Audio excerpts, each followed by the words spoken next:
학교를 공포에 떨게 만든 위험한 초등학생. 그래, 등치도 크고 힘도 세요. 누구도 제재를 못할 정도로 그게 힘도 강하고. 5학년이라고는 아무도 상상 못할 정도의 덩치였었어요. 어떻게 그런 욕을 하지? 욕을 그냥 입에 달고 있다는 느낌?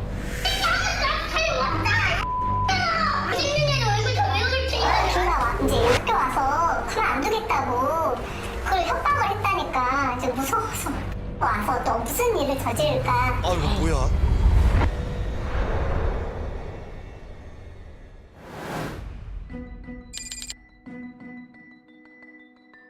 전라북도 익산의 한 초등학교.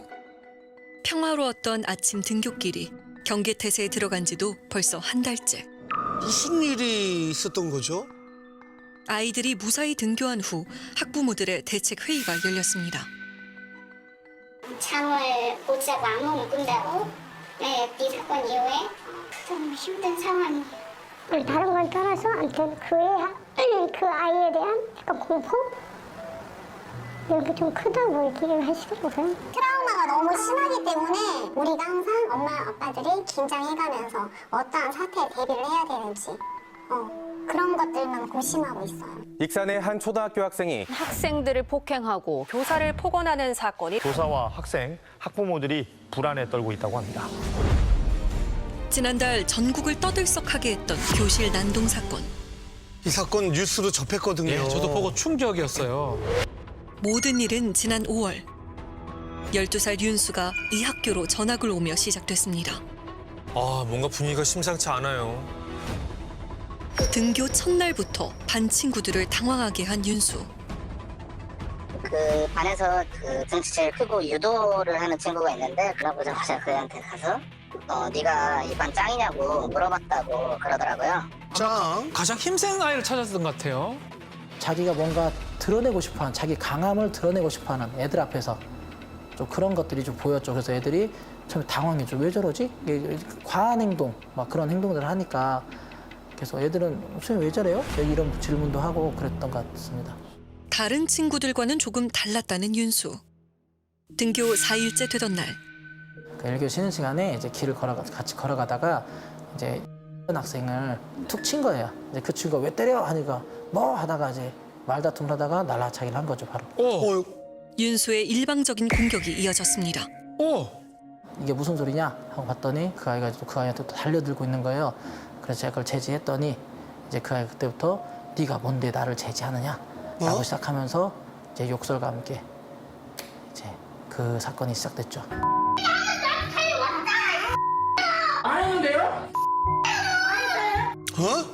선생님한테? 극도로 흥분했다는 윤수. 앞에 있는 화분을 들어서 뭐 던지겠다.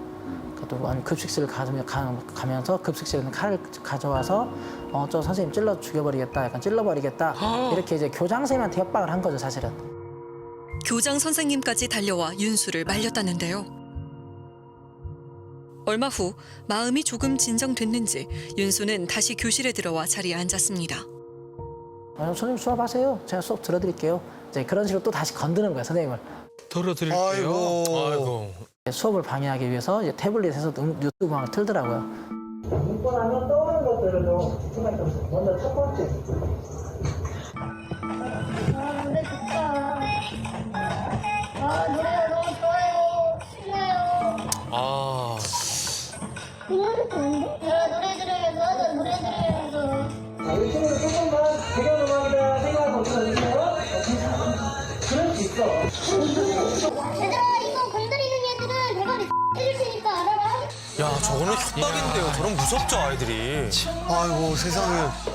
아니, 학교에서 계속되는 윤수의 수업 방해. 달리 막을 방법이 없기에 담임 선생님은 애써 상황을 무시하며 수업을 이어나갔다는데요. 아니, 저게 가능한 일인가요? 저러면 수업을 못하죠. 당연히 못하죠. 실제 수업 중에 윤수가 칠판에 남긴 욕설. 아유야. 반응이 없으니까 이제 그 아이 입장에서는 또 다른 방법을 찾은 거죠. 이제 선생님 힘들게 하기 위해서. 그래서 이게 안 통한다라고 생각이 드니까 이제 수업 내용이 똑같아.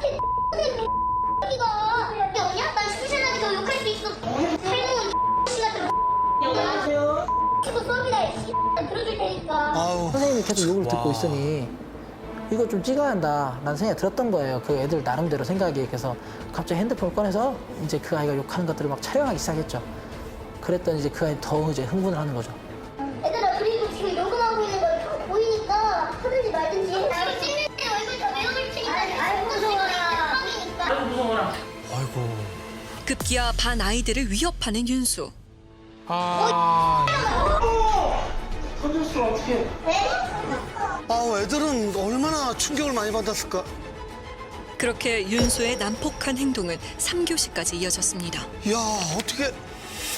그날 결국 출석 정지 처분을 받게 된 윤수. 상황은 끝났지만 교실 안에서 두려움에 떨어야 했던 반 아이들의 충격은 컸습니다. 그러니까. 언니가 지금 친구한테 날라차기로 배를 놔줘서 너무 위급한 상황이니까 병원 빨리 가보시라고 데리러 갔는데 내가 너무 벌벌 떨고 말도 버벅거리고 엄마 그러니까 엄마 말을 너무 못하는 거예요. 놀래가지고. 네, 그래서 이거를 지금 정신과를 가야 되나 이걸 어디 내과 먼저 가야 되나. 몸의 상처는 금방 나았지만 마음의 상처는 쉽게 회복되지 않았다는데요. 전학 4일 만에 학교를 공포에 몰아넣은 12살 윤수. 과연 이대로 괜찮은 걸까? 윤수의 출석 정지 처분으로 모두가 안도하고 있었던 사건 다음 날 아침. 같은 반 아라의 아버지는 출근길 한 통의 전화를 받았습니다. 출근해서 얼마 안 됐는데 와이프가 전화해서 우리 애가 울면서 다시 집으로 돌아왔다? 아이고. 내가 밥 먹고 집에 와 있다라고 해서. 왜죠? 왜죠? 예. 여느 때와 같았던 아라의 등굣길. 학교를 가기 위해 지나야 하는 육교를 건너려던 그때. 그곳에 윤수가 있었습니다. 아이고. 그 아이가 육교 입구에서 지키고 있다가 뭐 아이들한테 지나간 아이들한테 다 물어봤대요. 몇 학년 몇 반이냐고. 등교하는 아이들을 모두 멈춰 세우는 윤수. 곧이어 아라에게 다가가 학년과 반을 묻습니다. 아라가 같은 반임을 알자 휴대폰을 달라 요구했다는데요. 덩치도 상당히 덩치가 크네요. 차이가 많이 너 나요. 휴대폰에 어제 내가 있었던 일 찍은 거 지워야 되니까 달라고. 그래서 아이가 그런 거 없다고 난 내 휴대폰을 왜 너한테 줘야 되냐고 그랬더니 말도 안 되는 거죠. 아니 아이 입장에서 얼마나 이거 무섭고 황당한 일이에요. 그러니까요. 아라가 이를 거부하자 윤수는 돌변했습니다. 뭐 하는 짓이죠? 아이고. 아라의 머리를 손으로 밀치며 위협하는 윤수. 아이 머리를 이마를 이렇게 손으로 툭 치면서 달라고 이렇게 협박을 할 때 욕을 했는데 그 아이가 놀래서. 폭행이에요, 저것도. 아이고, 얼마나 놀랐을까. 아이고, 세상에. 뒤이어 다급히 달려온 선생님들이 곧바로 윤수를 분리시킵니다. 아이고. 소식을 듣고 학교로 달려간 아라의 아버지. 그곳에서 아주 황당한 광경을 목격했다는데요. 일단 그 아이는 뭔가 엄청 화가 나 있는 상태라는 부분이 있었고 경찰 2분이 있었는데 한 명씩 얘기하라고. 지금 초등학생 1명을 두고 경찰 2명이 지금 뭐 하는 거냐고. 내가 경찰 1명 더 불러서 3대1로 얘기해볼까? 아이가 그렇게 얘기를 했어요. 그래서 제가 너무 충격에 쌓였던 게 저러다가 초등학교 5학년생이 저런 아이가 됐을까? 라는 생각? 이야. 쟤는 무서운 게 없나? 좀 참담했어요. 참담했다는 표현이 맞는 것 같은데. 교사와 경찰 앞에서도 전혀 당황한 기색 없이 막무가내로 대치를 이어나갔다는 윤수. 근데 경찰은 누가 부른 겁니까?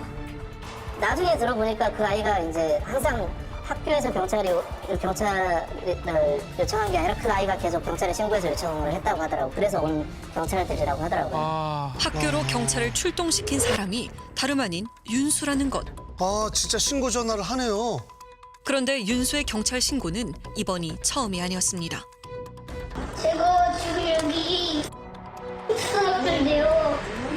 제가 사진 신고를 하고 저 내가 어떻게든 조직을 하라는 거 신고해가지고 억제하려는 거니까 빨리 와서 잡아가 주세요. 그냥 쳐오세요 지금. 와. 전날 교실에서도 선생님을 아동학대로 경찰에 신고해 모두를 당황하게 했던 윤수. 윤수의 거듭된 신고에 경찰도 난색을 표했다는데요.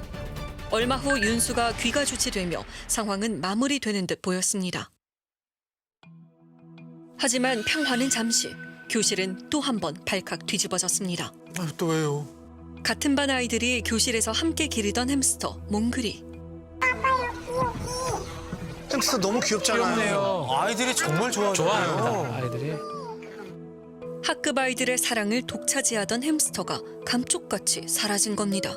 아유 설마 아니겠죠. 아이고. 예감이 불길한데요. 이제 가는 길에 이제 그 햄스터 얘기가 나온 거죠. 이제 자기가 햄스터를 숨겨놨다. 아. 그 애들이 키우던 그 햄스터 내가 기르던 거 교실에서 기르던 거 그거 숨겨놨다. 그거 찾아줘라.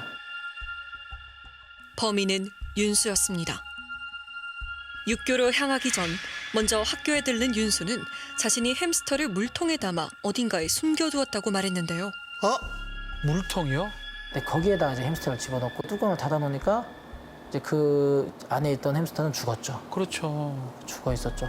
아이고 이게 무슨 일이죠?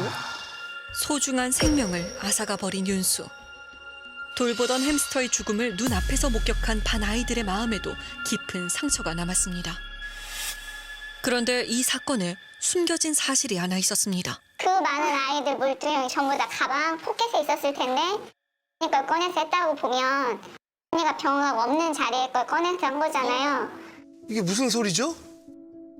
햄스터를 담아 죽게 만든 그 물통은 전날 윤수와 갈등이 있었던 도면이의 것이었다는데요. 아, 저게 말이 됩니까? 이 아이의 물통에 일부러 그렇게 했다는 것 자체가 엄마들이 이제 거기서 소름이 더 끼치는 거지. 일부러 걔 가방에 너 한번 소름 끼치는 맛을 봐라. 너희가 가장 사랑하는 동물을 너의 먹는 물병에 넣어서 네 눈을 한번 뭐 이런 것밖에 안 되기 때문에 아이들과 학부모 모두가 더 큰 공포에 사로잡힌 상황.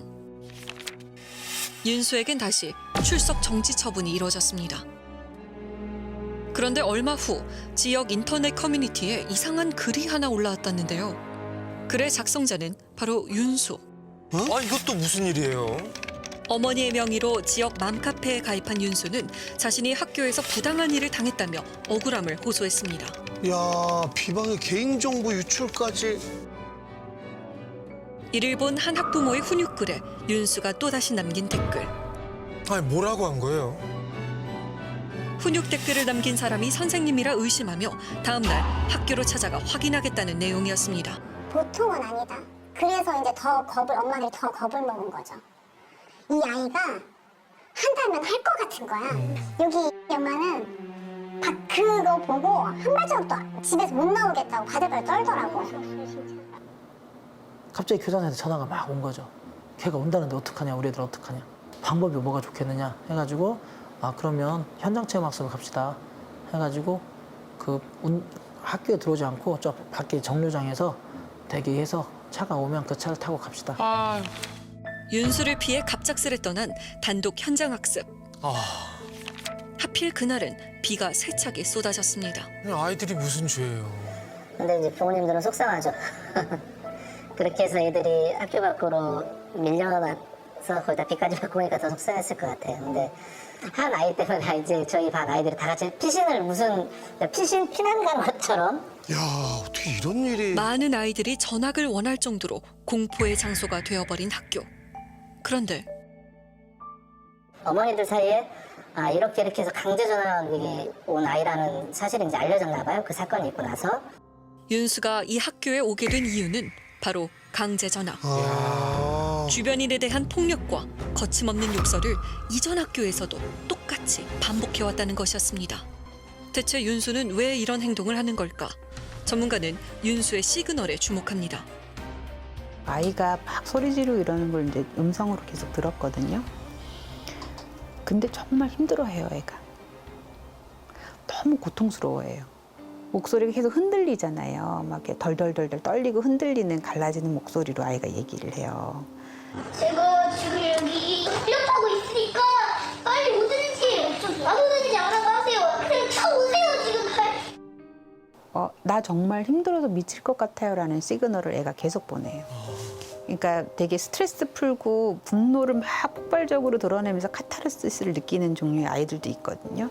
근데 얘는 아니에요. 행동은 대범한데 그 행동을 할 때 이 아이가 마음이 많이 흔들리고 있으니 그래서 그 지점들을 조금 들여다봐야 되지 않을까 싶어요. 과연 윤수의 문제 행동은 언제부터 시작된 것일까? 전화국이 이전 학교의 관계자에게 물었습니다. 한 명이 아니라 두 명의 학부모가 요구를 해서 교육청에 그 유언이가 강제 전학 처분을 내린 거예요. 아무래도 이제 다른 아이에 비해서는 조금 다르다고 이렇게 볼 수가 있죠. 갑자기 그렇게 될 수가 있겠어요. 교육적인 입장에서 3학년 때는 충분히 기초로서 가능했어, 어리니까. 근데 이제 4학년 가면서는 너무나 애가 커다 보니까 선생님 통제권에서 벗어나는 거야. 그러던 중 뜻밖의 이야기를 듣게 된 제작진. 문제가 생겼을 막 학교 찾아와가지고 상담하다가 막 아이를 때리고 그랬을 적에는 우리는 아동을 보호 차원이니까 그 112로 신고할 수밖에 없잖아요. 그래서 아빠도 상당히 좀 그런 제재를 받았을 거예요. 윤수가 4학년이던 작년 학교에서 아버지의 폭력이 있었고 그로 인해 아버지에게 2주간의 접근 금지 처분이 내려졌었다는 것. 그날 사건의 여파가 현재 학교에서도 이어진 듯했습니다. 어머니한테 전화 드렸더니 어머니가 일이 있으셨는지 이제 아버지를 보내겠다라고 한 거예요. 그래서 그거를 이제 아이한테 전했죠. 아버지가 오신다고 했다. 아버지랑 같이 가라. 했더니 아이가 갑자기 공포에 떨면서 아빠 오면 자기는 죽는다. 그러면서 경찰에 신변보호 신고를 한 거죠. 아버지를 무척이나 두려워했다는 윤수. 윤수의 잇따른 돌발 행동들은 가정에서의 문제와 관련이 있는 걸까? 어머니의 이야기를 들어봐야겠습니다.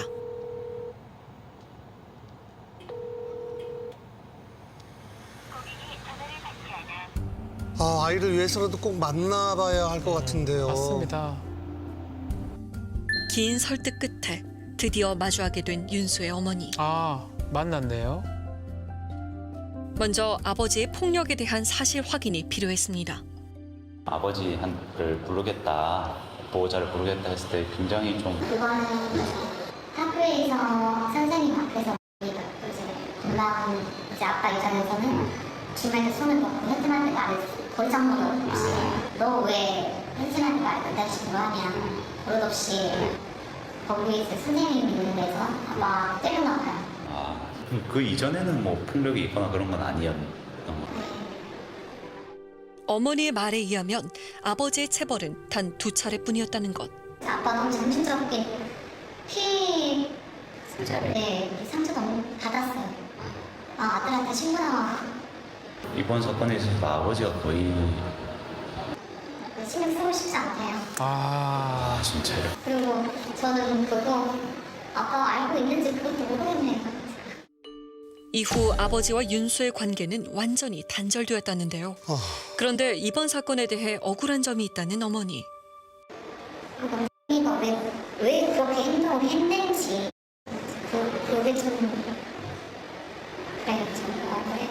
교수님 다음 수업에 들어갔는데 교권 침해 뭐 이런 이야기를 선생님께서 하셔서 이런 기분이 나갔다고 하더라고요. 돌려가시고 이렇게 했다고. 그런 이제 선생님의 행동을 때문에 우리가 많이 받았던 거예요. 그래서 저희 오늘 햄스터를 데리고 가서 그렇게 더 했던 거고. 기질 자체가 저희는 예민해요. 예민해서 말 한마디 단어 하나하나가 진짜 조심해야 된다. 예민해요. 저는 X가 저도 맞다고 생각이 들거든요. 사실 하면 안 되잖아요. 전문가는 어머니의 이러한 주장들을 어떻게 분석할까?